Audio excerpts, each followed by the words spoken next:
बढ़ने लगे। अब वहाँ रोमन एम्पायर मुसलमानों ने यरमूक की जंग जीतने के बाद बहुत तेजी से उन सारे इलाकों को दोबारा फतह कर लिया था जिन्हें वो इससे पहले छोड़ चुके थे। और इस सारे इलाके को फतह करने के बाद अब मुसलमान मदीना से हजरत उमर रज़ियल्लाहु अन्हु के ऑर्डर का इंतजार कर रहे थे। तो फौरन मदीना से हजरत अबू उबैदा के लिए एक लेटर पहुंचा कि मुसलमानों की पूरी ताकत को साथ लेकर रोमन एम्पायर की सबसे होली सिटी, पैगंबरों की सिटी जेरूसलम की तरफ जाओ और उसे खिलाफत के कंट्रोल में लाओ। तो अबू उबैदा मुसलमानों की पूरी ताकत लेकर शाम से जेरूसलम की तरफ रवाना हुआ और इस तरह मुसलमानों की ये अजीम फौज पहली बार फलस्तीन में एंटर हुई। यरमूक जैसी खतरनाक जंग जीतने के बाद अब पूरी रोमन एम्पायर में मुसलमानों को रोकने वाला कोई भी नहीं था। तो मुसलमानों ने सीधा जाकर जेरूसलम के शहर को चारों तरफ से घेर लिया। लेकिन मुसलमान ये नहीं चाहते थे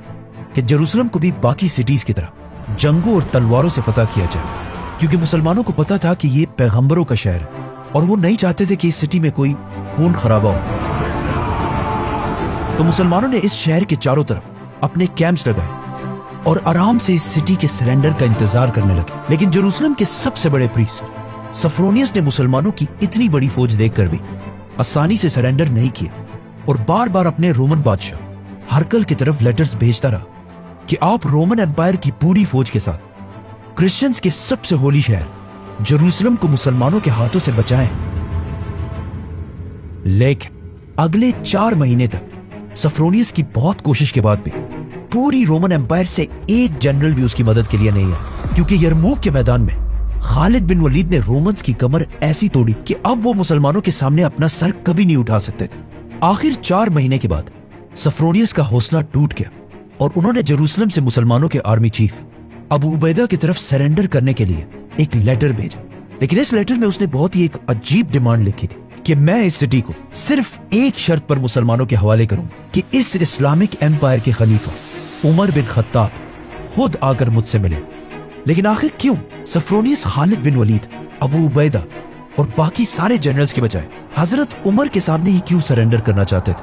क्योंकि सफरोनियस को जेरूसलम की हिस्ट्री के बारे में